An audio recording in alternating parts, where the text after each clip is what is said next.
രംഗം 1. മനുഷ്യൻ ഭക്ഷണം കഴിക്കുന്നു.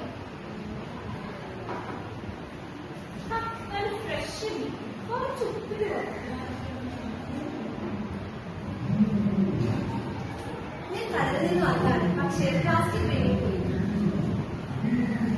ഞാൻ ഭക്ഷണത്തിൽ ഇട്ടു, പക്ഷേ എന്റെ ഉള്ളിൽ ചെറിയ ഞാൻ ശുദ്ധവും തണുപ്പുള്ളതുമാണ്, പക്ഷേ എങ്കിലും ചില അതിഥികൾ ഒഴിഞ്ഞിരിക്കുന്നു.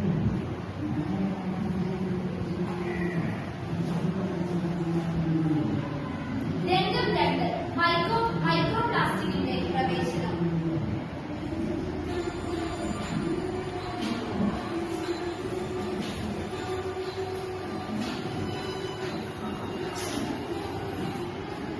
മൈക്രോ പ്ലാസ്റ്റിക്കുകൾ വലുപ്പത്തിൽ എന്തിനേക്കാൾ ചെറുത്, പക്ഷേ എന്തായിരുന്നു? മീനിലും വെള്ളത്തിലും ഉപ്പിലും എന്തിനാണ് ശ്വസിക്കുന്ന വായുവിൽ പോലും ഞങ്ങൾ ഒരു പ്രാവശ്യം ശരീരത്തിൽ കയറിയാൽ പിന്നെ പുറത്താക്കാൻ കഴിയില്ല.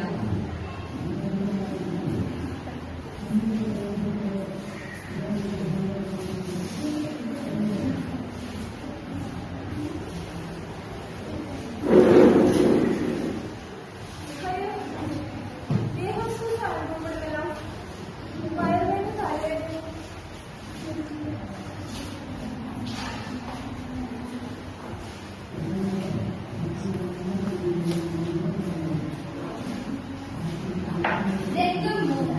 സത്യാവസ്ഥ വെളിപ്പെടുത്തുന്നു. ആശുപത്രി. ഡോക്ടർ പരിശോധിക്കുന്നു. വയറ് മാറി.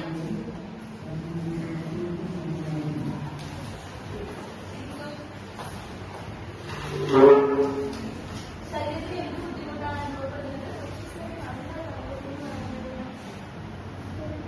ശരീരത്തിൽ മൈക്രോ പ്ലാസ്റ്റിക്കുകളുടെ അളവ് കാണും.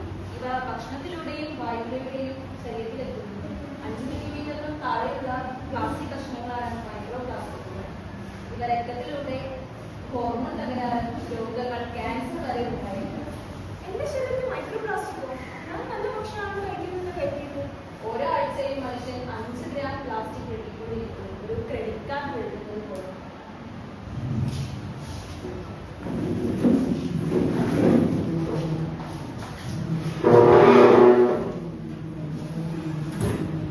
രംഗം 4. ഗുരുതര വാസ്തവം. ഞങ്ങൾ ചെറുതാണെങ്കിലും ശക്തരാണ്. നിങ്ങളുടെ ആഘോഷം ചെറുതായിരിക്കും, ഭാവി തലമുറയെ നിങ്ങൾ നശിപ്പിക്കുന്നു.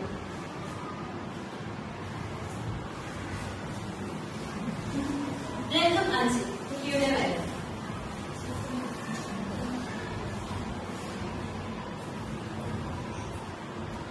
നിങ്ങൾ പ്ലാസ്റ്റിക് ഉപേക്ഷിക്കാത്ത പക്ഷം ഞങ്ങൾ കുട്ടികളാണ് ദുരിതം അനുഭവിക്കേണ്ടി വരുന്നത്. ഞങ്ങൾ വായുവിന് പകരം പ്ലാസ്റ്റിക് ശ്വസിക്കണോ? ഭക്ഷണത്തിന് പകരം പ്ലാസ്റ്റിക് ഭക്ഷിക്കണോ? വെള്ളത്തിന് പകരം പ്ലാസ്റ്റിക് കുടിക്കണോ?